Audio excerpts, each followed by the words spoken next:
El investigador de la casa apartada. Un relato de William Hope Hodgson. Pero antes de comenzar, os recuerdo que mi primer poemario ya está a la venta. Os dejo los enlaces de compra en la cajita de descripción. Comencemos. Recuerdo que acababa de hacerse de noche, cuando los cuatro, Jessop, Arkwright, Taylor y yo, miramos defraudados a Carnacki, quien estaba sentado silencioso en su gran sillón. Habíamos acudido en respuesta a la usual tarjeta de invitación que, como es bien sabido, comenzamos a considerar como el preludio seguro de una buena historia. Y después de habernos narrado el breve incidente ocurrido en el caso de los 3 platos de paja, cayó en un silencio autocomplaciente, aunque la noche no hubiera hecho más que comenzar, como antes apuntó. Sin embargo, como suele suceder, algún hado compasivo zarandeó a Carnacki, o a su memoria, y volvió a hablar con ese tono peculiar suyo tan extraño. El caso de los 3 platos de paja me recuerda al del investigador de la casa apartada. Y a veces he pensado que podría interesaros. Ocurrió hace bastante. De hecho, hace una barbaridad de tiempo. Cuando mi experiencia de lo que podríamos llamar fenómenos curiosos era muy escasa. Por aquel entonces vivía con mi madre, en una casita de las afueras de Ipeldor, en la costa sur. Era el último de una serie de chalets, si puedo llamarlos así, separados unos de otros, con su propio jardín y realmente encantadores, aunque muy antiguos.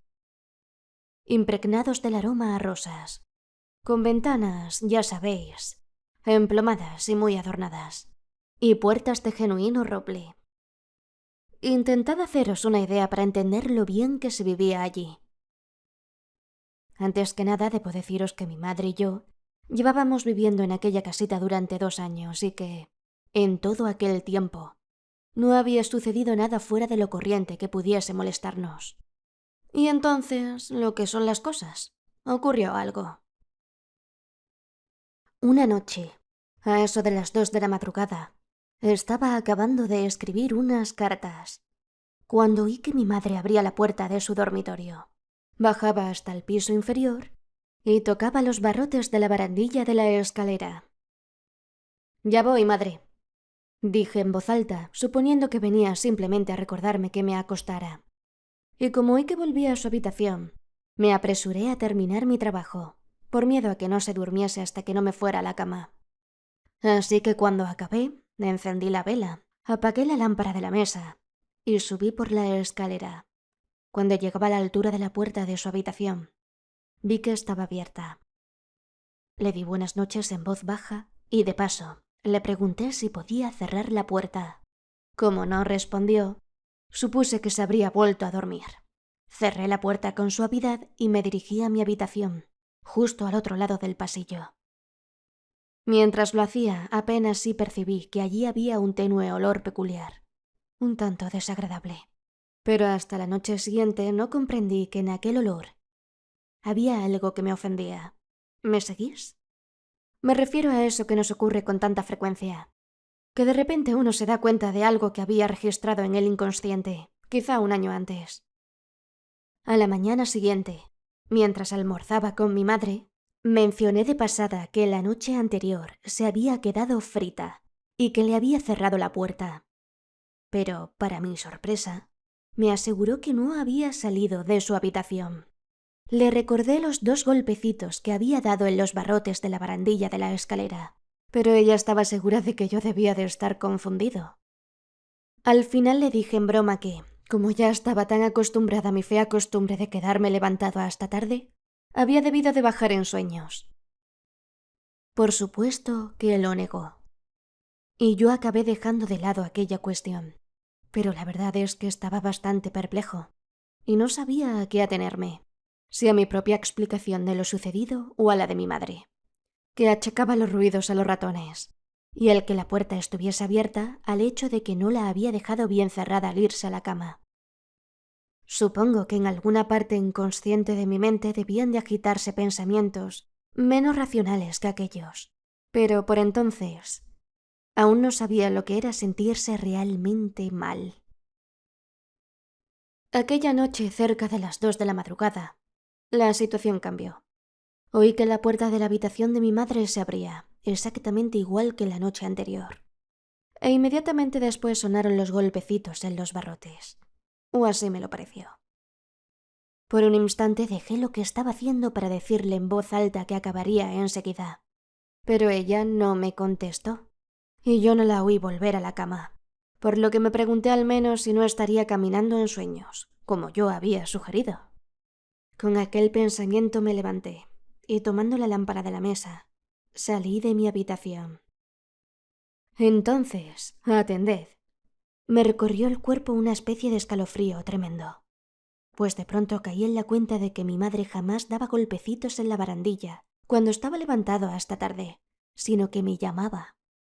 Quiero que comprendáis que yo no tenía miedo, sino que me sentía vagamente incómodo, porque estaba condenadamente seguro de que era ella, que andaba en sueños. Subí rápidamente las escaleras, pero cuando llegué arriba, mi madre no estaba en el pasillo, aunque su puerta sí que estaba abierta. Me sentí un tanto desconcertado. Al fin y al cabo, debía de haberse acostado sin que la oyera, pero, aunque así hubiera sido, tendría que haberse dado mucha prisa en regresar a su habitación.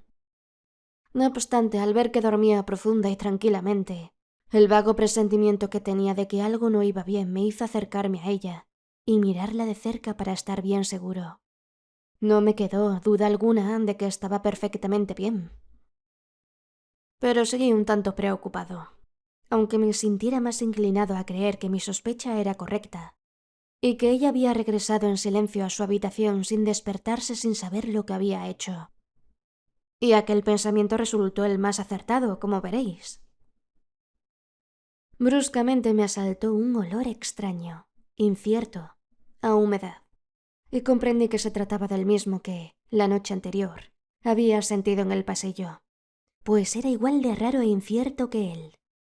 Me sentí decididamente mal, por lo que comencé a escudriñar la habitación, sin idea ni fin precisos, excepto para estar seguro de que no había nada extraño en ella.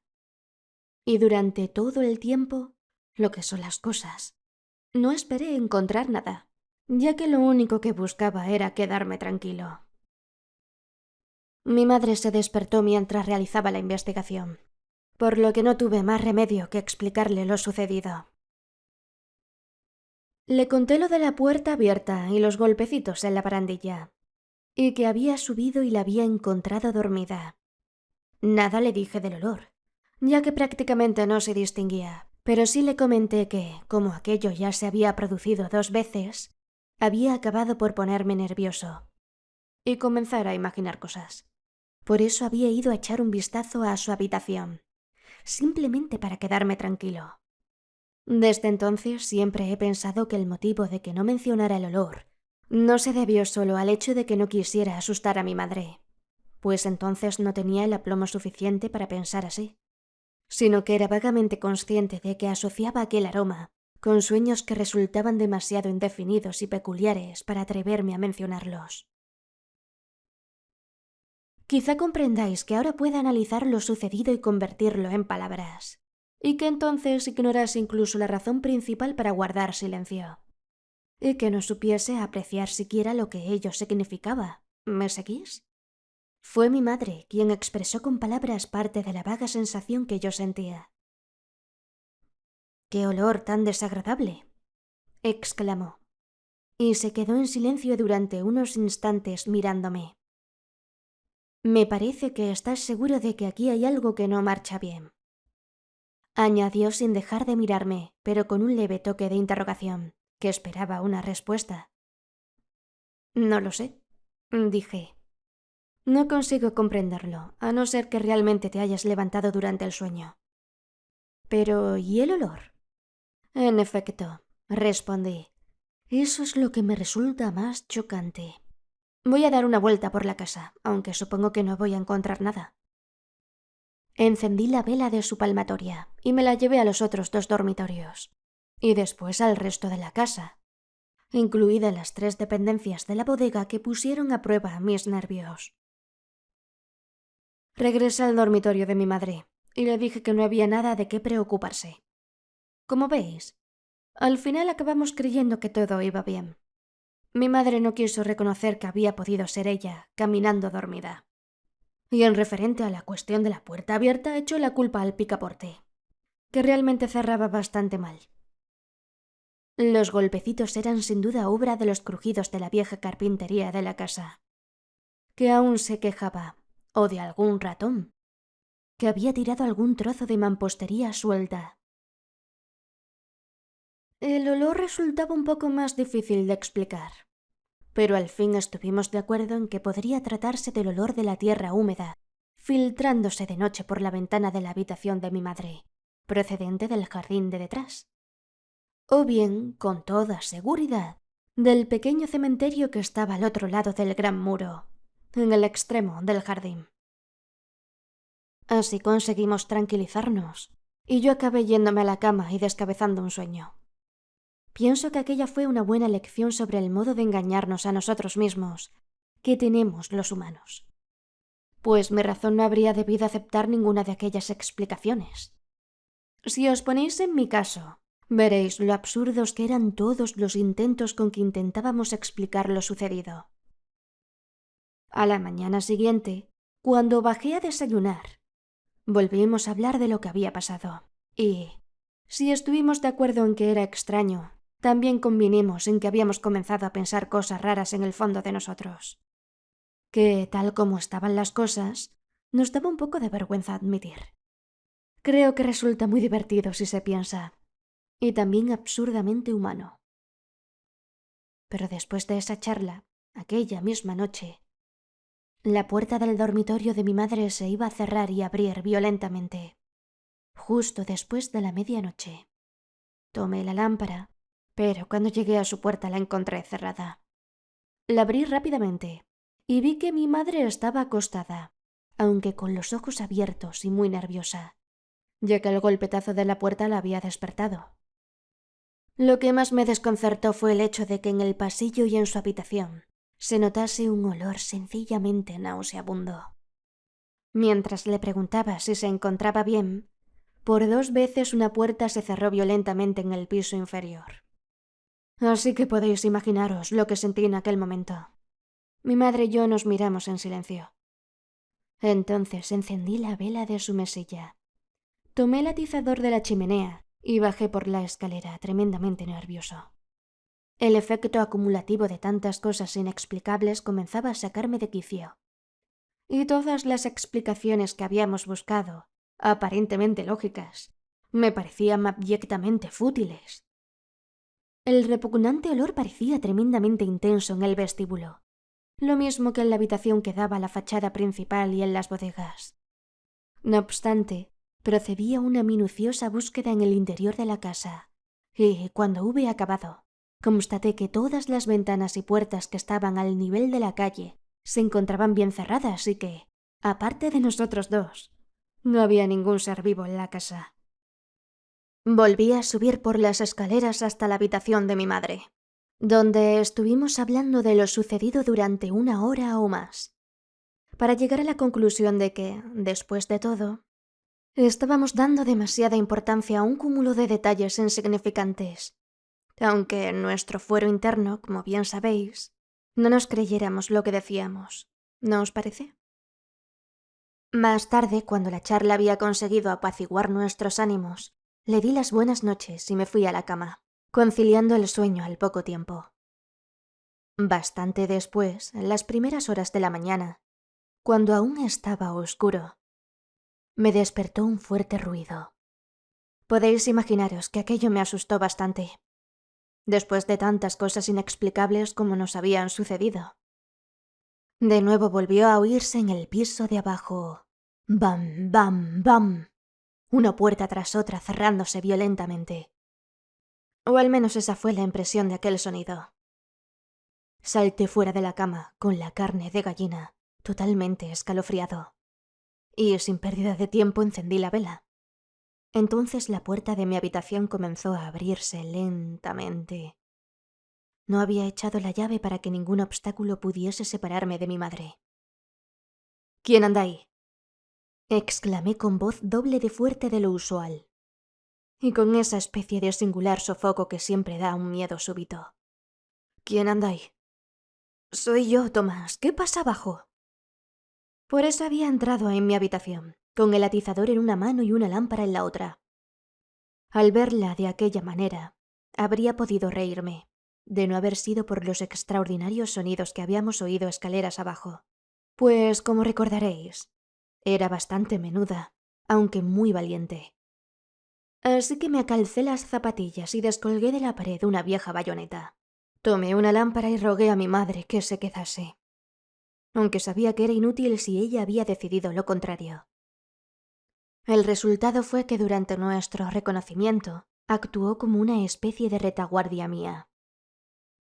Reconozco que en algunas cosas soy bastante egoísta, pero aquella vez estaba muy contento de tenerla a mi lado. Para entonces el batir de las puertas había cesado y, probablemente debido al extraño contraste que ello suponía, parecía que en la casa reinaba un silencio abominable. No obstante, seguí adelante, con la vela en alto y la bayoneta en la otra mano. Cuando llegamos al final de la escalera vi que todas las puertas de las habitaciones del piso de abajo estaban abiertas de par en par. Al hacer la ronda, encontramos que las puertas exteriores, así como las ventanas, seguían cerradas, y me pregunté si los ruidos no habrían sido originados por las propias puertas. Solo estábamos seguros de una cosa, y es que, como antes, en la casa no había ningún ser vivo aparte de nosotros dos. Pero en ella, todo parecía hallarse infectado por aquel olor absolutamente infame. Era absurdo seguir disimulando. En la casa había algo extraño, así que en cuanto se hizo de día, rogué a mi madre que hiciese las maletas. Después del desayuno la conduje hasta el tren, para que fuese a visitar a una de mis tías, a la que había enviado de antemano un telegrama avisándole de su llegada. Comencé a trabajar para desentrañar aquel misterio. Lo primero que hice fue ir a ver al casero y contarle lo sucedido. Por él supe que hacía 12 o 15 años la casa había tenido una curiosa reputación, y que 3 o 4 de los sucesivos inquilinos se habían quejado, por lo que había estado desocupada durante bastante tiempo, hasta que había sido alquilada por una renta muy baja a un tal capitán Tobías, a condición de que mantuviese cerrada la lengua siempre que viese cualquier cosa fuera de lo corriente. La idea del casero, tal como me confesó con franqueza, era acabar con los cuentos de cosas extrañas que se decían acerca de la casa, manteniéndola ocupada durante cierto tiempo, para después venderla al mejor precio posible.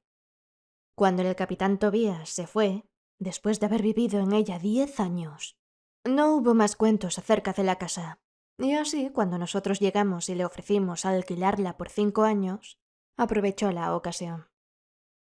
Y aquello era todo. O al menos, todo lo que me contó. Le pregunté por los detalles de las cosas supuestamente peculiares que habían ocurrido en la casa durante los últimos años. Y me dijo que los inquilinos habían hablado de una mujer que, al caer la noche, iba y venía por la casa. Algunos no llegaron a verla, y otros no pudieron vivir en ella más de un mes. El casero fue categórico en un punto. Ningún inquilino se quejó nunca de ruidos o del batir de puertas.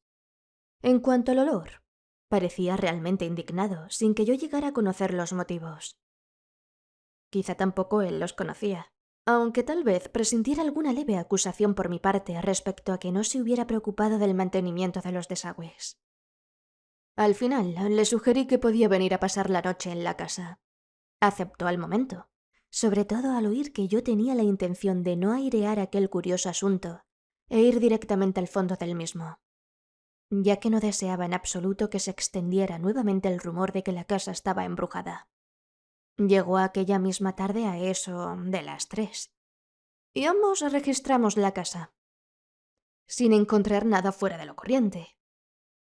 A continuación, El casero hizo varias pruebas que demostraron que los desagües se encontraban en perfecto estado. Después, nos preparamos para pasar la noche en vela.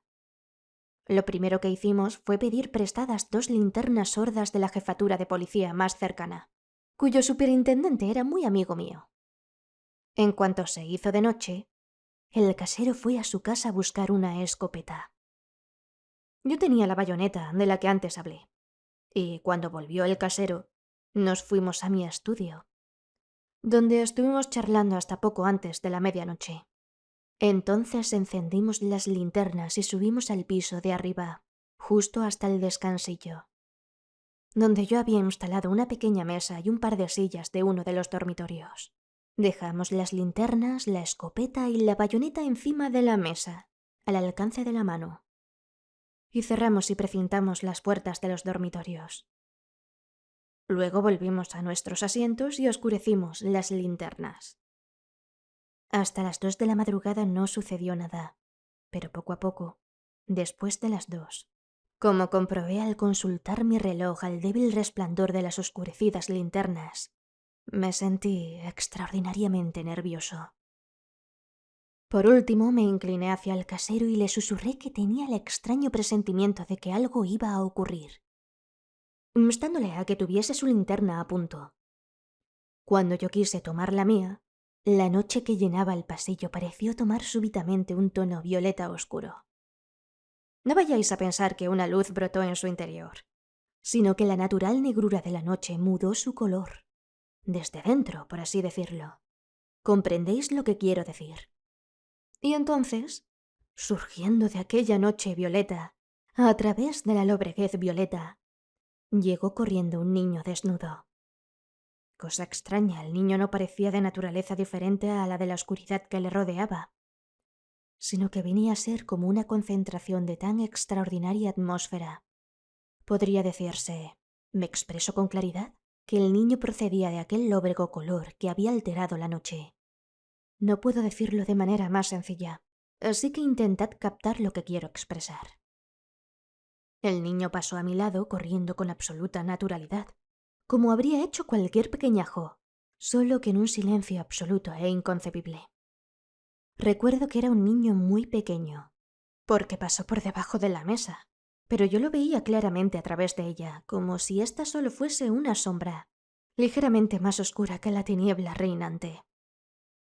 En el mismo instante, vi que un fluctuante resplandor violeta resaltaba el metal de los cañones de la escopeta y de la hoja de mi bayoneta, convirtiéndolos en leves formas luminosas que flotaban en el aire, donde la superficie de la mesa hubiera debido aparecer como algo compacto. Curiosamente, mientras observaba lo que ocurría, no caí en la cuenta de que la respiración del propietario, que sonaba muy cerca de mí mientras estaba nerviosamente con las manos sobre la linterna, parecía llena de angustia. Y fijaos, en ese momento comprendí que no veía nada, sino que esperaba en medio de las tinieblas que mi advertencia se hiciese realidad. Mientras tomaba nota de aquellos particulares, vi que el niño saltaba hacia un lado y se escondía detrás de algún objeto que apenas se veía, y que antes no estaba en el pasillo. Me quedé mirando fijamente hacia aquel lugar, con un escalofrío de maravilla expectante y de miedo de los más extraordinarios, que me puso la espalda de carne de gallina. Entonces resolví por mí mismo el problema menos acuciante, que se refería a la naturaleza de las 2 nubes negras que estaban suspendidas sobre uno de los lados de la mesa. Creo que aquella manera de trabajar de la mente, de 2 formas distintas, resulta muy interesante y se manifiesta sobre todo en los momentos de tensión. Las 2 nubes negras procedían de 2 formas ligeramente brillantes, que yo sabía que no eran otra cosa que el metal de las linternas. Las cosas que parecían negras no podían ser de naturaleza distinta a la luminosa, ya que eran captadas por mi vista. Jamás olvidaría aquel fenómeno. Más tarde, en 2 ocasiones, llegué a ver algo similar. Primero en el caso de la luz negra, y después en ese asunto tan peliagudo de Matheson, que ya conocéis. Mientras reflexionaba sobre la naturaleza de aquella luz, no dejaba de mirar a mi izquierda, para ver si podía comprender por qué se ocultaba el niño.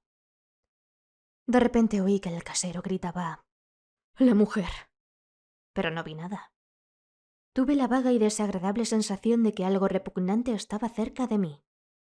Y en aquel momento fui consciente de que el casero me sujetaba del brazo y lo apretaba fuertemente, lleno de pavor. Miré nuevamente hacia el lugar donde se había escondido el niño y vi que espiaba desde detrás de su escondrijo, al parecer hacia el pasillo. Pero si estaba o no asustado es algo que no habría podido decir. Después salió de su escondrijo y echó a correr a través del espacio en donde debiera estar la pared del dormitorio de mi madre, que para mí, en aquel estado de ánimo en que me hallaba, solo era una sombra imprecisa y vertical, inmaterial. Inmediatamente en aquella lobreguez violeta oscuro, el niño desapareció de mi vista. Al mismo tiempo, sentí que el casero me apretaba nuevamente el brazo, como si algo pasase muy cerca de él. De nuevo repitió su pequeño grito gutural: «¡La mujer! ¡La mujer!». Y levantó con mano inexperta la tapa de su linterna, que pareció dejar escapar instantáneamente un gran abanico de tinieblas en medio de la oscuridad teñida de violeta. Pero yo no había visto ninguna mujer. De repente la coloración violeta desapareció de la noche, y el haz de tinieblas en forma de abanico se convirtió en el haz de luz que salía de la linterna del casero. Y mientras lanzaba la luz de su linterna con movimientos bruscos a uno y otro lado, sobre todo en dirección a la puerta de la habitación de mi madre, vi que el pasillo estaba vacío. Todavía no se había soltado de mi brazo, aunque se hubiese levantado de un salto. Entonces, mecánicamente, y lo más despacio que pude, tomé mi propia linterna y le quité la tapa, alumbrando con ella, un tanto pasmado, los precintos de las puertas. Pero no vi ninguno roto. Moví la luz arriba y abajo, y hacia uno y otro lado del pasillo, pero allí no había nada. Entonces miré al casero, que movía los labios diciendo no sé qué, de manera incoherente. Cuando la luz de mi linterna le dio en la cara, vi, un tanto estupefacto, que estaba bañado en sudor. En aquel momento comencé a recobrar el ánimo y pude comprender el sentido de sus palabras. «¿La ha visto? ¿La ha visto?», repetía una y otra vez. Me descubrí a mí mismo diciéndole con voz tremendamente tranquila que no había visto a ninguna mujer. Entonces fue recobrando poco a poco la coherencia y me confesó que había visto salir a una mujer del fondo del pasillo y dirigirse hacia nosotros, pero fui incapaz de describirla, excepto por el detalle de que se detenía frecuentemente para mirar a su alrededor, y que incluso había mirado fijamente hacia la pared que había cerca de ella, como si estuviera buscando a alguien. Pero lo que más parecía incomodarle era el hecho de que no hubiese reparado en él. Y repitió aquello tantas veces que al final le dije, de manera un tanto estúpida, que debería sentirse muy contento de que no lo hubiera hecho. Supongo que os imaginaréis lo nervioso que me sentía, que quería decir todo aquello. Esa era la única pregunta que me hacía en aquel momento, pues, aunque no estuviera muy asustado, me sentía terriblemente desconcertado. Por entonces había visto muy pocas cosas de aquel estilo y estaba mucho menos al corriente de los peligros posibles y reales. El principal efecto de lo que había visto hizo zarandear todos los anclajes de mi razón. ¿Qué significaba aquello? Él había visto a una mujer buscando a alguien, pero yo no. Yo había visto a un niño, huyendo mientras corría y ocultándose de algo o de alguien. Él no lo había visto, ni tampoco lo demás. Solo había visto a la mujer, pero yo no la había visto. ¿Qué quería decir eso? Todavía no le había hablado al casero del niño. Había estado tan aturdido al principio y después, que no tardé en comprender que sería inútil intentar explicárselo. Ya estaba demasiado espantado y pasmado por lo que había visto. Además, no era el tipo de hombre que podía comprenderlo. Me di cuenta de todo ello con bastante rapidez, mientras dirigíamos los haces de luz de nuestras linternas a uno y otro lado. Y por eso no le dije nada de lo que había visto. Durante todo aquel tiempo me hacía aquel razonamiento práctico, sin dejar de preguntarme qué estaría buscando la mujer ¿Y de quién huiría el niño? Podréis imaginaros el cúmulo de preguntas menores, levemente esbozadas, que se escondían detrás de todo aquello. De repente, mientras aún seguía allí, desconcertado y nervioso, respondiendo al albur a las preguntas del casero, una puerta se cerró violentamente en el piso de abajo. Al momento sentí el horrible hedor del que antes he hablado. «Allá abajo», dije al casero, sujetándole a la vez del brazo. «El olor, ¿no lo huele usted?». Me miró como atontado, de modo que no tuve más remedio que zarandearle, presa de cólera nerviosa. «Sí», dijo al fin con voz extraña, mientras intentaba dirigir la luz de su temblequeante linterna hacia la escalera. «Vamos», ordené y tomé mi bayoneta. Él me siguió, con su escopeta lista apuntando a todas partes. Creo que si me acompañó fue más por miedo a quedarse solo que por exceso de valor. Pobre diablo. Jamás me he reído de ese tipo de miedos. O solo en contadas ocasiones. Pues cuando le atrapan a uno, hacen trizas su coraje, como bien sabéis. Comencé a bajar por las escaleras dirigiendo la luz por encima de la barandilla hacia el piso de más abajo, y después hacia las puertas, para ver si estaban bien cerradas, pues las había dejado cerradas con llave, pillando en cada una de ellas una esterilla por una de sus esquinas, para saber cuál era la que se había abierto, en la eventualidad de que tal cosa se produjera. Así que de un vistazo comprobé que no se había abierto ninguna puerta. Hice una pausa y dirigí el haz luminoso de mi lámpara a lo largo de la escalera, para poder ver la esterilla que había apoyado contra la puerta que conducía a otra escalera, precisamente aquella por la que se bajaba a la bodega. Instantáneamente sentí un tremendo escalofrío, porque la esterilla estaba en el suelo. Esperé un par de segundos alumbrando el pasillo de un lado para otro, y acto seguido, haciendo acopio de valor, descendí los peldaños que me quedaban. Al llegar al último escalón vi que había manchas de humedad en todo el vestíbulo. Acerqué la linterna a una de ellas. Era la huella que había dejado un pie húmedo sobre el parqué de madera de roble.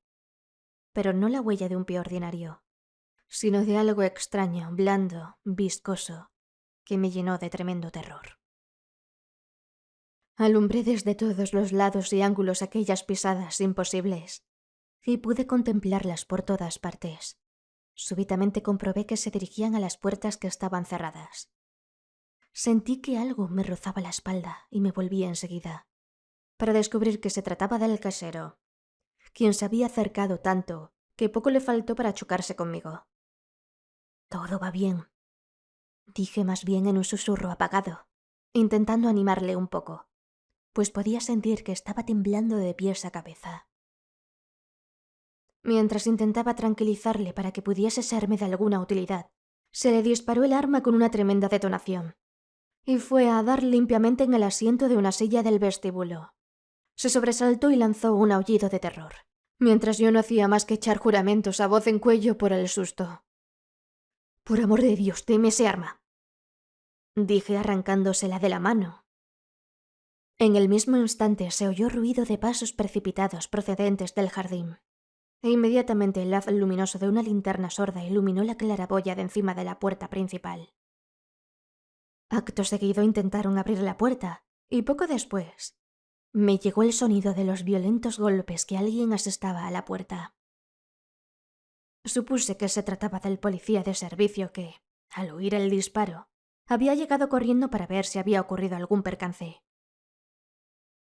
Fui rápidamente a la puerta y la abrí. Afortunadamente la gente me conocía, y una vez dentro, pude explicarle el asunto en poco tiempo. Mientras tanto, el inspector Johnstone, que también se hallaba efectuando una ronda por los alrededores, había pasado por la avenida al no encontrar ni rastro de la gente, y además porque le había extrañado ver las luces encendidas y la puerta abierta.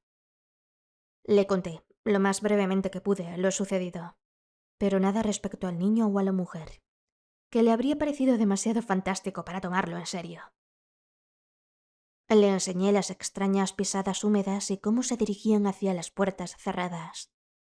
Le expliqué brevemente lo de las esterillas y cómo la que estaba pillada contra la puerta de la bodega se había caído al suelo. Claro indicio de que había sido abierta. El inspector asintió y advirtió a la gente que estuviese alerta y guardase la puerta. Me sugirió que encendiese la lámpara del vestíbulo, como así hice. Y él, tomando la linterna del policía, se dirigió hacia la habitación que daba a la fachada principal. Se detuvo ante el umbral de la puerta, abierta de par en par, y la iluminó con su linterna, agitándola de un lado para otro, tras lo cual penetró de un salto en su interior y miró detrás de la puerta. Allí no había nadie. Ni yo esperaba que lo hubiese. Pero a lo largo y ancho del parqué de madera de roble, y entre las alfombras que yacían dispersas, iban y venían las marcas dejadas por aquellas horribles pisadas. Y toda la habitación se hallaba impregnada de aquel olor nauseabundo. El inspector realizó una meticulosa aunque rápida inspección y salió de la habitación, yéndose a la que se encontraba en la zona del medio, repitiendo las mismas precauciones que en la anterior. Podéis imaginaros el espanto que daba entrar en aquellas habitaciones. Por supuesto, tampoco había nada, ni en aquella habitación, ni en la cocina, ni en la despensa. Pero resultó evidente que las pisadas húmedas estaban en todas partes, viéndose claramente donde había maderas claras o telas enceradas. Además, a cualquier lugar donde nos dirigiéramos, nos acompañaba el olor. El inspector interrumpió su investigación y dedicó un minuto a comprobar si las esterillas se caían del suelo al abrir las respectivas puertas o simplemente giraban, de modo que pareciese que nadie las había tocado. Pero todas las veces cayeron. Es algo extraordinario. Oí que comentaba para su capote el inspector Johnstone. Se dirigió hacia la puerta de la bodega. Antes me preguntó si había ventanas que diesen a la bodega, y cuando supo que la única manera de acceder a ella era por la puerta, dejó la investigación de aquella parte de la casa para el final. Cuando el inspector llegó a la puerta, el policía de uniforme hizo ademán de saludarle y comentó algo en voz baja que me hizo iluminarle con la luz de mi linterna. Comprobé que estaba muy pálido, que parecía asustado y perplejo. ¿Cómo?, inquirió Johnstone impaciente. Hable más alto. Se acercó una mujer, señor, y pasó a través de la puerta, dijo el policía con voz muy clara, pero con esa entonación curiosamente monótona que a veces uno encuentra en un ser humano. Y por tanto inteligente, cuando está muerto de miedo. ¿Qué?, dijo casi gritando el inspector. Que se acercó una mujer, señor, y pasó a través de la puerta, repitió el agente de manera monótona. El inspector tomó al policía de los hombros y deliberadamente olió su aliento. «No me diga», exclamó, y añadió con sarcasmo. «Espero que se comportase con educación y le abriese la puerta». «La puerta estaba cerrada, señor», se limitó a decir el otro. «Se ha vuelto loco», comenzó a decir Johnstone. «No». Era la voz del casero, que llegaba de detrás, segura y tranquila. Era evidente que había recobrado el control. Yo vi a la mujer en el piso superior. «Me temo, inspector Johnstone», dije yo entonces, «que este asunto sea más complicado de lo que parece a simple vista. Yo también he visto algo realmente extraordinario en el piso de arriba». El inspector pareció a punto de decir algo, pero cambió de opinión y volvió a la puerta para mover la luz de su lámpara a uno y otro lado, mientras alumbraba la esterilla. Entonces vi que las pisadas extrañamente terribles iban derechas hacia la puerta de la bodega, y que la última era visible debajo de la puerta. Sin embargo, el policía había dicho que no había sido abierta. Entonces, sin pensar en lo que decía, pregunté al casero: «¿Cómo eran sus pies?». No obtuve respuesta alguna, pues en aquel momento el inspector ordenaba a la gente que abriera la puerta de la bodega, a lo que su subordinado no había obedecido.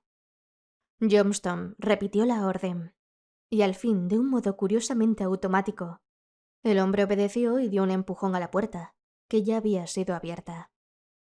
El repugnante olor nos asaltó, abrumándonos con una gran oleada de horror. que obligó al inspector a retroceder un escalón. «Dios mío», exclamó y avanzó nuevamente, iluminando con su linterna los peldaños de la parte baja de la escalera. Pero no se veía nada, excepto aquellas huellas sobrenaturales en cada uno de ellos. El inspector dirigió el haz de vívida luz de su linterna hacia el último peldaño, en donde, visible bajo aquella luz, había algo pequeño moviéndose. El inspector se bajó para mirar, lo mismo que el policía y yo. No quiero que sintáis asco, pero era un gusano. El policía retrocedió apresuradamente hacia la entrada de las escaleras. «El cementerio», dijo. «Está al otro lado de la casa. Silencio», ordenó Johnston con voz quebrada, lo que me dio a entender que había acabado por asustarse. Alumbró con su linterna la escalera, observando los escalones y siguiendo paso a paso las pisadas, hasta que se perdían en la oscuridad. Volvió a subir por la escalera hasta llegar a la puerta, y los demás seguimos su ejemplo. Miró a su alrededor y tuve la sensación de que buscaba un arma, del tipo que fuese. «Su escopeta», dijo al casero y fue a buscarla al vestíbulo, entregándosela al inspector, quien la tomó para extraer el cartucho vacío del cañón de la derecha. Tendió la mano en busca de un cartucho nuevo que el casero sacó de uno de sus bolsillos.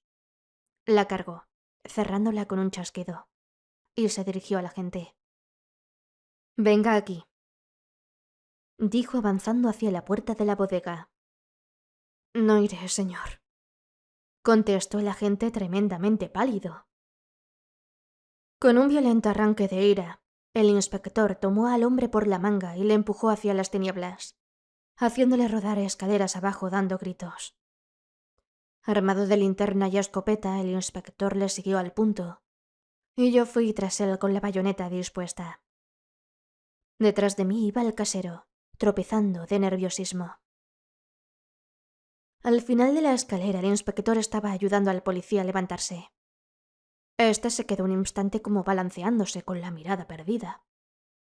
Luego el inspector se dirigió hacia la bodega que se veía de frente, y su subordinado le siguió silenciosa y borreguilmente, pero seguro que sin intención de salir corriendo de cualquier cosa que no saliese al paso, por peligrosa u horrible que fuesen. Nos reagrupamos en la primera bodega, moviendo nuestras luces de un lado para otro, sin movernos. El inspector Johnston comenzó a examinar el suelo, y vi que las pisadas recorrían toda la bodega, yendo a cada uno de sus rincones y cruzando el suelo de un lado para otro. Entonces me acordé del niño que había estado huyendo de alguien. ¿Comprendéis la idea que estaba comenzando a formarme? Salimos de la bodega en formación cerrada, pues allí no había más que ver.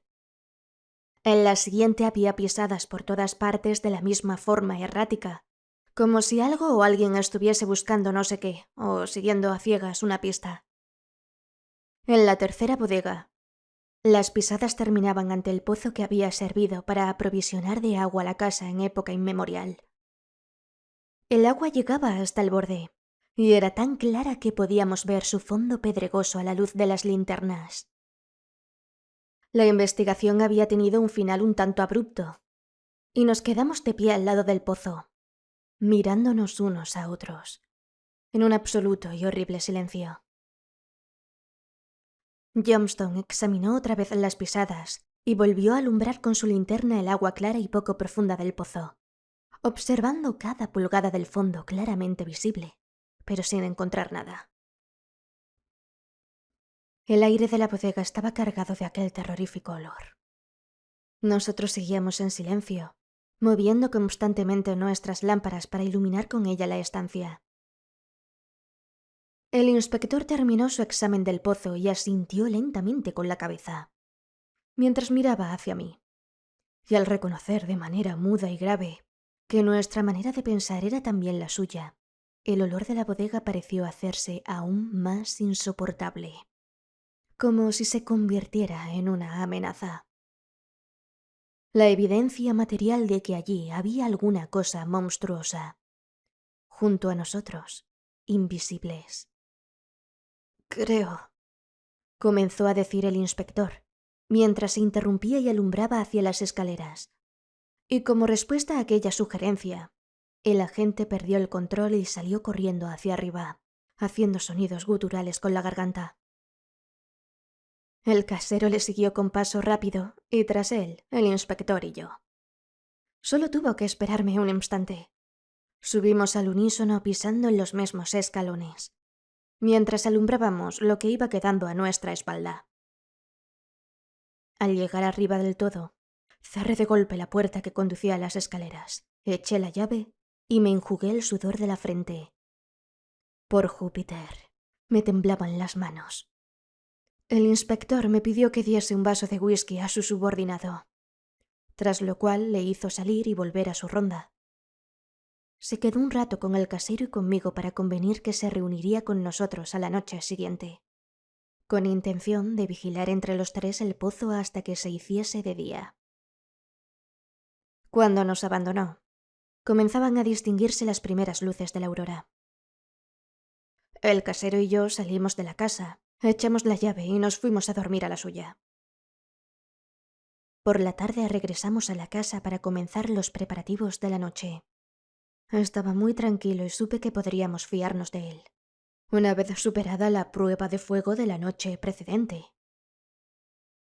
Abrimos todas las puertas y ventanas para airear la casa. Mientras tanto, encendimos todas las lámparas que pudimos encontrar y las bajamos a las bodegas, disponiéndolas de manera que no quedase ninguna parte a oscuras. Bajamos 3 sillas y una mesa hasta la bodega donde estaba el pozo. Luego tendimos una fina cuerda de piano a través del suelo de la bodega, a la altura siguiente para hacer tropezar a cualquiera que se desplazase en la oscuridad. Cuando acabamos de realizar aquellos preparativos, el casero y yo hicimos una ronda por toda la casa, sellando ventanas y puertas, excepto la principal y la otra por la que se entraba a las escaleras que conducían a las bodegas. Mientras tanto, un herrero del lugar se hallaba cumpliendo un encargo mío. Cuando el casero y yo acabamos de tomar el té en su casa, fuimos a ver cómo iba lo que estaba haciendo. El encargo ya había sido realizado. Se parecía bastante a una inmensa jaula para loros, pero sin base, construida en tela metálica muy resistente, de unos 7 pies de altura por 3 de diámetro. Recuerdo que afortunadamente la había hecho construir en 2 mitades, para que pudiese entrar por las puertas y bajarla por las escaleras de las bodegas. Le dije al herrero que llevase la jaula a la casa sin pérdida de tiempo, para que pudiese soldar sus 2 mitades in situ. Y cuando regresamos a ella fui a visitar a un ferretero. Quería comprar una buena soga y una polea de hierro, de las utilizadas en Lancashire para colgar las perchas de la ropa del techo de las habitaciones, como puede verse en cualquier casa de la ciudad o del campo. También compré un par de bieldos.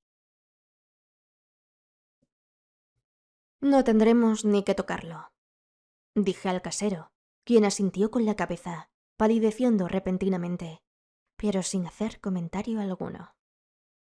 Nada más llegar, la jaula fue bajada a la bodega y soldada allí mismo, tras lo cual despedí al herrero.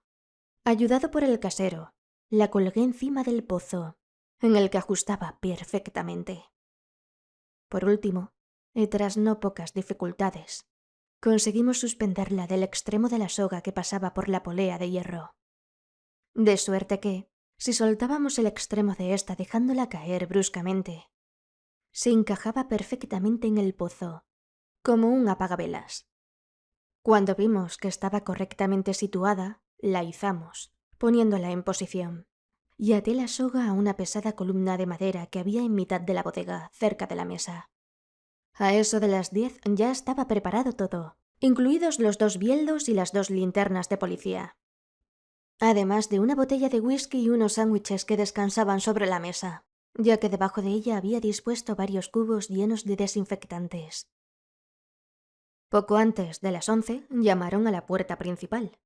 Era el inspector Johnstone, acompañado de uno de sus hombres de paisano.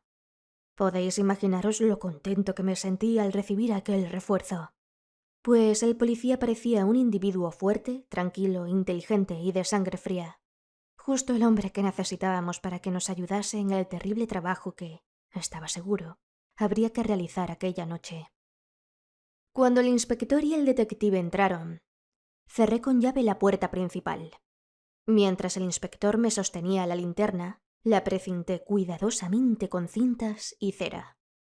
Volví a repetir la operación en la puerta que conducía a las escaleras de las bodegas, pero en aquella ocasión desde el interior. Al entrar en la bodega, advertí a Johnston y a su subordinado que no tropezaran con las cuerdas de hierro, y ante la cara de sorpresa que pusieron por los preparativos que había realizado, comencé a explicarles mis ideas e intenciones. A lo que el inspector asintió, aprobando incondicionalmente todas mis precauciones. Me agradó comprobar que el detective también asentía con la cabeza, demostrando así que apreciaba todas las medidas que había tomado. Johnston y el agente se habían traído cada uno una linterna como las nuestras, que pusieron junto a la mesa junto a las que ya estaban. Mientras la dejaba, el inspector tomó uno de los bieldos y lo sopesó en una mano. Me miró asintiendo. «Espléndido», comentó. «Solo que debiera haber traído otros 2».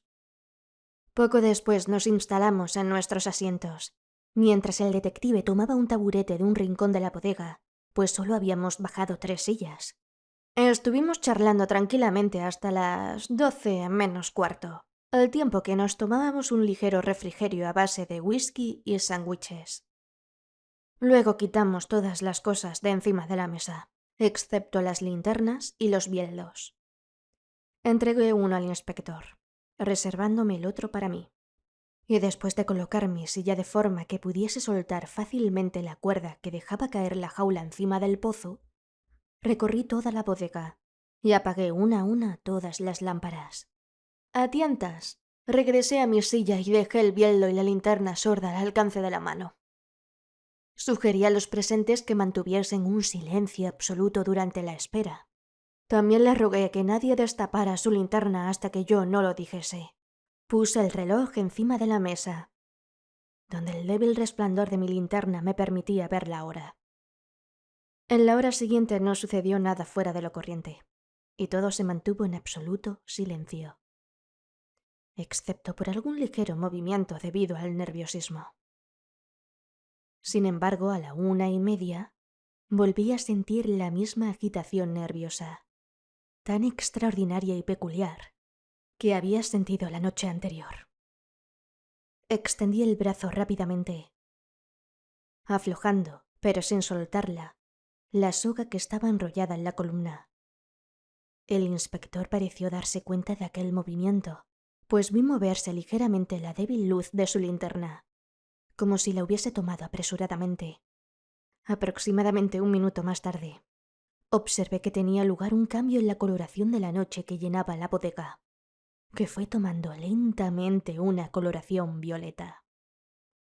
Rápidamente miré a uno y otro lado en aquella nueva penumbra y, mientras lo hacía, fui consciente de que el color violeta de la noche se iba haciendo más espeso.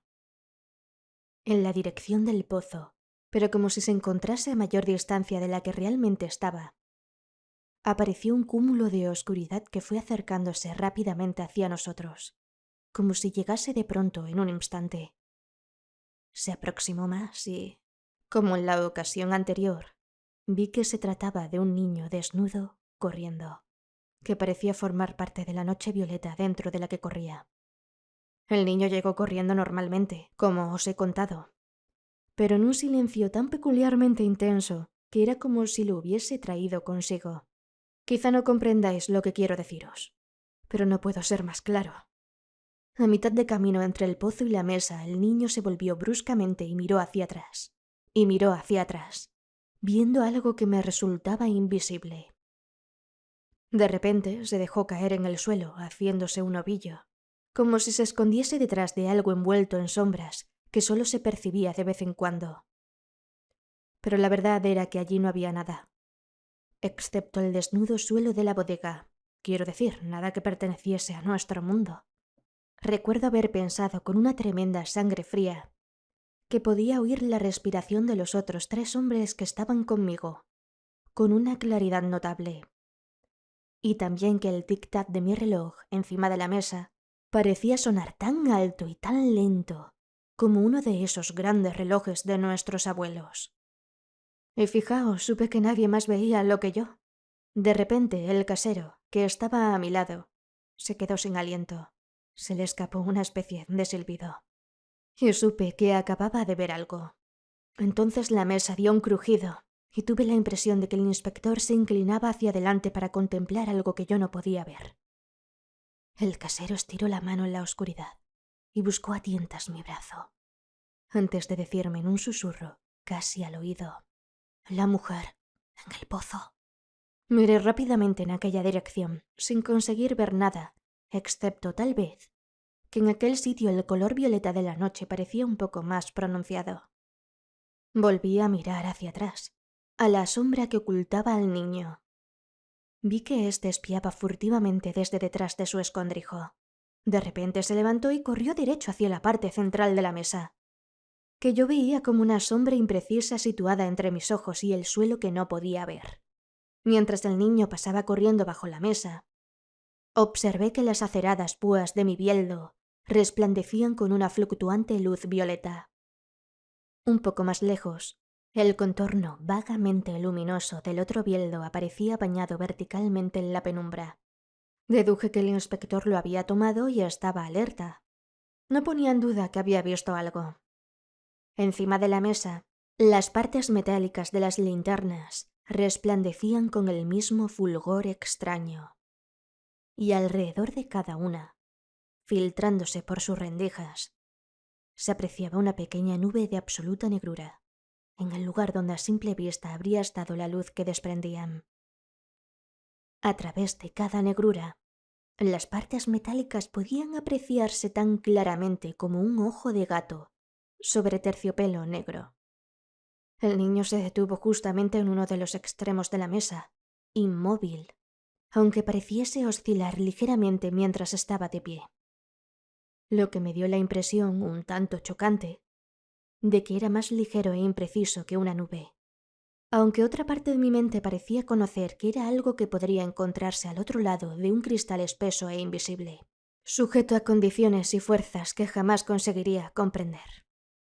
En cierto modo podría decirse que la impresión que me ha quedado es la que habría tenido si hubiese estado mirando, por una ventana de gruesos vidrios planos, a alguien que estuviese fuera expuesto a un fuerte viento, sin poder oírlo ni conocer su intensidad, a no ser que me guiase por la fuerza que ejercía sobre la persona.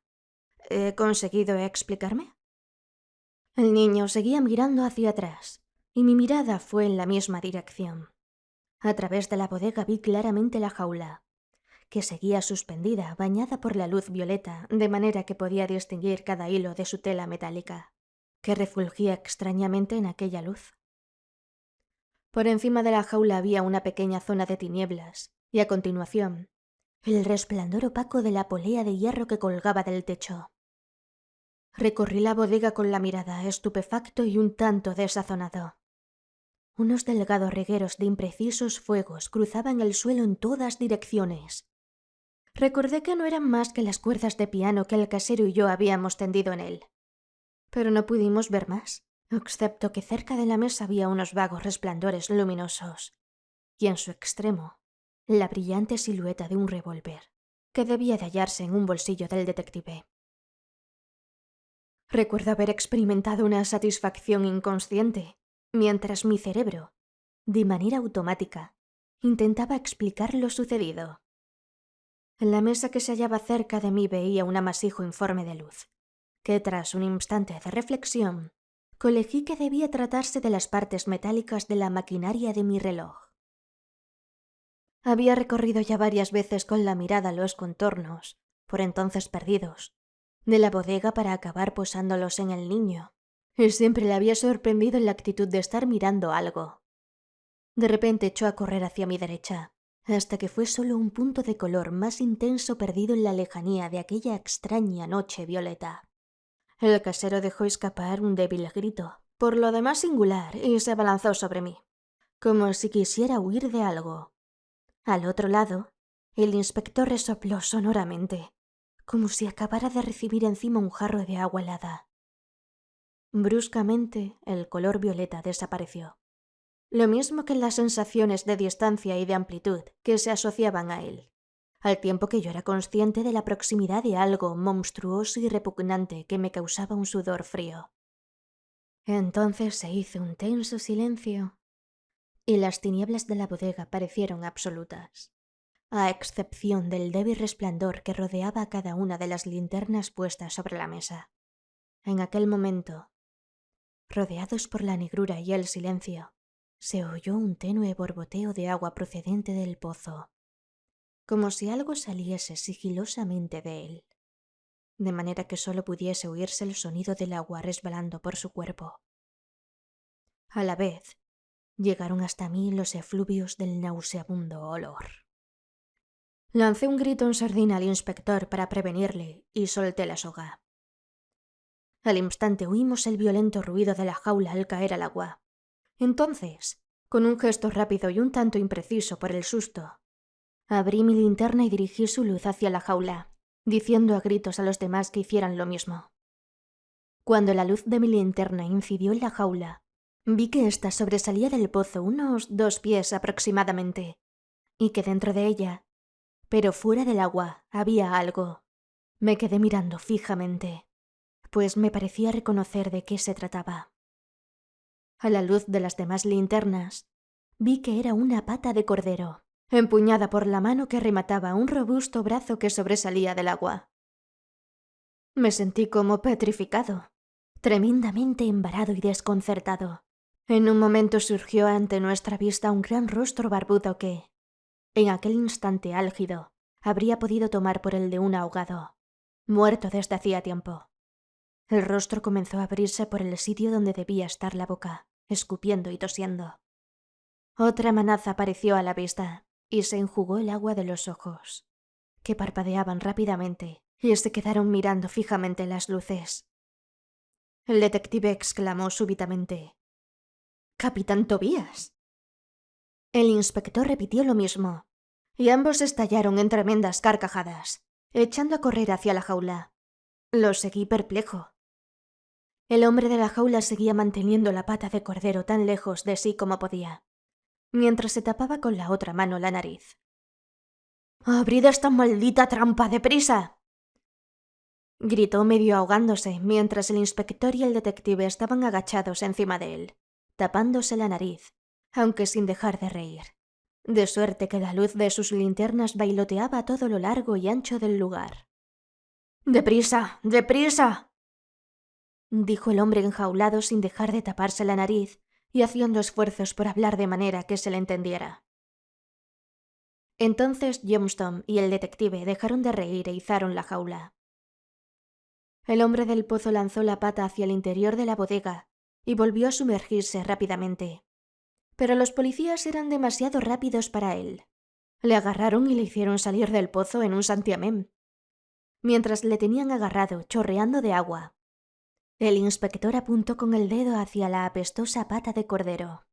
Y el casero, tomando las llaves que llevaba en uno de mis bolsillos, la arponeó con uno de los bieldos, subiendo con ella a la carrera escaleras arriba para tirarla fuera. Entretanto, yo había servido al hombre del pozo un buen trago de whisky, que me agradeció con un complacido movimiento de cabeza, tras lo cual, habiendo vaciado el vaso de un golpe, se apropió de la botella y la dejó vacía con la misma facilidad que si hubiese estado llena de agua. Aclararé, por si aún lo dudáis, que el tal capitán Tobías que había salido del pozo era el mismo inquilino que había ocupado la casa antes que yo.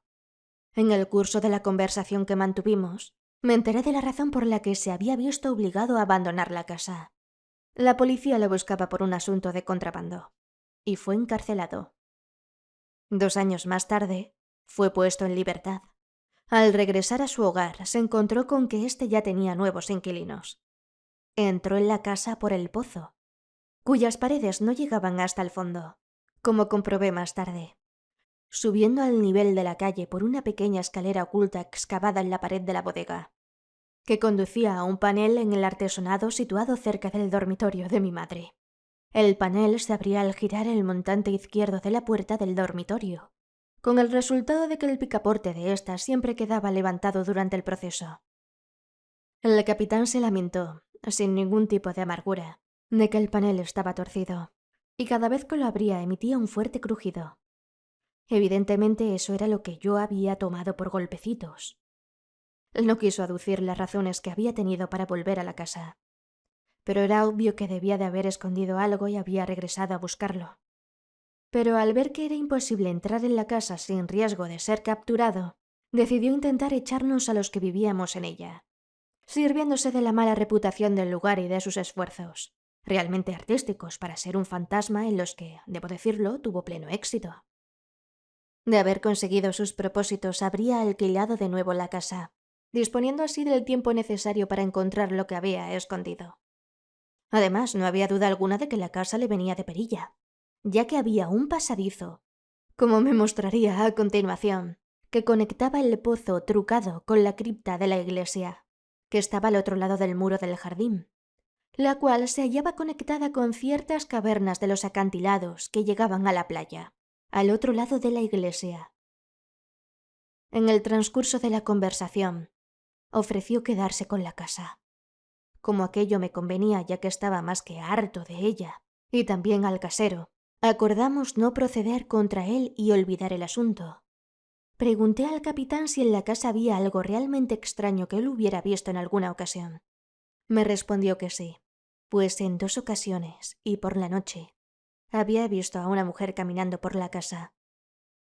Podéis imaginaros cómo nos miramos unos a otros al oírle decir aquello. El capitán nos dijo que jamás le había molestado y que solo la había visto 2 veces, justo las 2 veces que había conseguido escapar por los pelos de los aduaneros. Cuando aún le duraba el miedo, en la medida debiera añadir yo, en que un hombre como él fuese capaz de sentir miedo.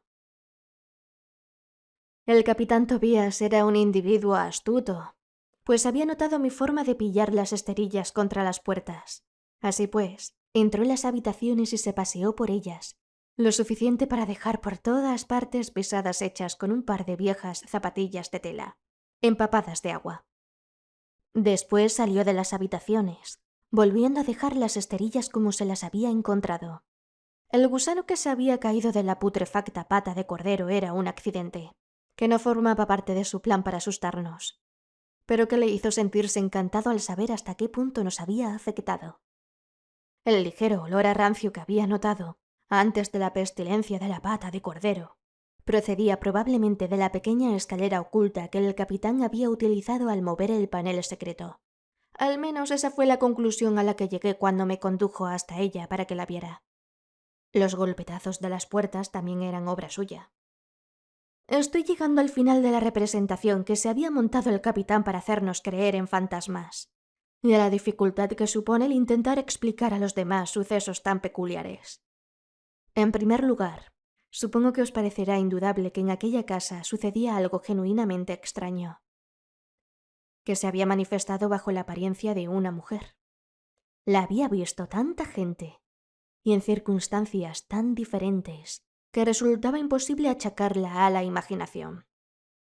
Al mismo tiempo, me parecía extraordinario que personas que habían vivido durante años en aquella casa no hubieran visto nada, mientras que el policía había visto a la mujer cuando apenas llevaba 20 minutos en la casa, lo mismo que el casero, el detective y el inspector.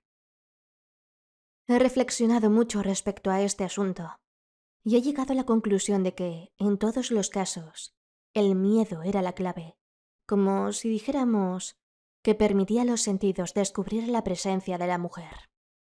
El policía era un hombre nervioso, que se encontraba demasiado tenso, lo que le hizo sentir miedo. Solo entonces pudo observar a la mujer. El mismo razonamiento se aplica a los demás. Yo no vi nada hasta que no estuve realmente asustado. Y entonces no vi a la mujer, sino al niño, que huía de algo o de alguien. Más tarde volveré a este punto. En resumen, hasta que no consigue sentir un determinado grado de miedo, la persona no es capaz de sentir el efecto de la fuerza que se aparece bajo la figura de una mujer. No creo que pueda pronunciarme de manera más clara. Mi teoría explica por qué algunos inquilinos no consiguieron observar nada extraño en la casa, mientras que otros se fueron inmediatamente. Cuanto más impresionables eran, menos elevado debía ser el grado de terror necesario para hacerles tomar conciencia de la fuerza presente en la casa. Este punto resulta peculiar e interesante.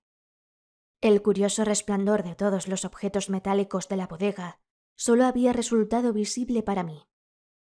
Es evidente que ignoro su causa, lo mismo que tampoco puedo explicarme por qué fui el único que lo observó. ¿Y el niño? Dije. Carnacki, ¿puedes explicarnos qué pinta él en esta historia? ¿Por qué no viste tú a la mujer y por qué no vieron ellos al niño? ¿Se trataba de la misma fuerza que se manifestaba de manera diferente a diferentes personas? No, dijo Carnacki. No puedo explicarlo, pero en mi fuero interno estoy totalmente seguro de que la mujer y el niño no solo eran dos entidades completamente distintas, sino que no se encontraban realmente en los mismos planos de existencia. Es imposible expresar estas ideas con palabras, porque el lenguaje aún no está lo suficientemente desarrollado para que yo pueda utilizar las palabras con los suficientes matices que me permitan contaros con exactitud todo lo que sé. Por el tiempo en que ocurrió aquel suceso, era completamente incapaz de comprenderlo, ni siquiera de forma parcial. Pero más tarde, he conseguido enterarme por mis propios ojos de algunas de las implicaciones de lo que vi, para que os deis una idea básica de mi razonamiento. Os recordaré que en el manuscrito Siksam se dice que a un niño nacido muerto las furias lo vendrán a reclamar. La idea está expresada de una manera un tanto pedestre, pero contiene una verdad elemental. No obstante, antes de intentar especificar cuál pueda ser, permitidme que os haga partícipes de una idea que siempre he considerado mía. Puede que el nacimiento físico sea un proceso secundario y que, antes de él, el espíritu madre busque, hasta que consigue encontrarlo, el elemento más pequeño, el yo primigenio, o sea, el alma del niño. Podría ocurrir que, por un capricho cualquiera, ese yo intentase huir del espíritu madre. Tal vez eso podría ser lo que yo vi. Siempre he intentado pensar así, pero jamás pude ignorar el sentido de repulsión que sentí cuando la mujer, invisible para mí, pasó a mi lado. Quizá esta repulsión venga a reforzar la idea sugerida por el manuscrito Siksam, de que un niño que ha nacido muerto debe tal condición, eliminando las causas físicas que resultan obvias, sobre todo al hecho de que su yo o espíritu ha sido capturado por las furias. En otras palabras, las monstruosidades de la esfera exterior.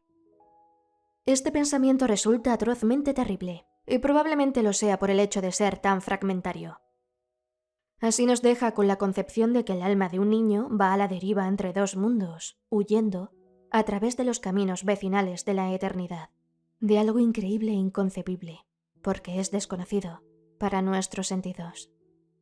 Este asunto escapa a cualquier discusión posterior, pues resultaría fútil intentar discutir una cosa de la que tenemos una concepción tan fragmentaria.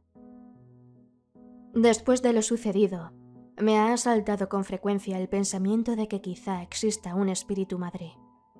Pero no tiene sentido intentar explicarlo con palabras. ¿Y el pozo?, preguntó Arkwright. ¿Cómo conseguía el capitán entrar en él desde el exterior? Como ya os conté antes, dijo Carnacki, las paredes laterales del pozo no llegaban hasta el fondo, de manera que solo había que sumergirse en el agua para salir al otro lado de la pared, bajo el suelo de la bodega, y subir por el pasaje secreto. Por supuesto que el agua alcanzaba la misma altura a ambos lados de la pared. No me preguntéis quién construyó aquella entrada o la pequeña escalera, pues no podría decíroslo. La casa era muy antigua, y como ya os he dicho, aquel tipo de cosas resultaban antaño muy útiles. ¿Y el niño?, pregunté volviendo a la cuestión que más me interesaba. ¿Te atreverías a decir que su nacimiento ocurrió en aquella casa y que por eso se encontraba en relación, si se me permite la palabra, con las fuerzas que provocaron la tragedia?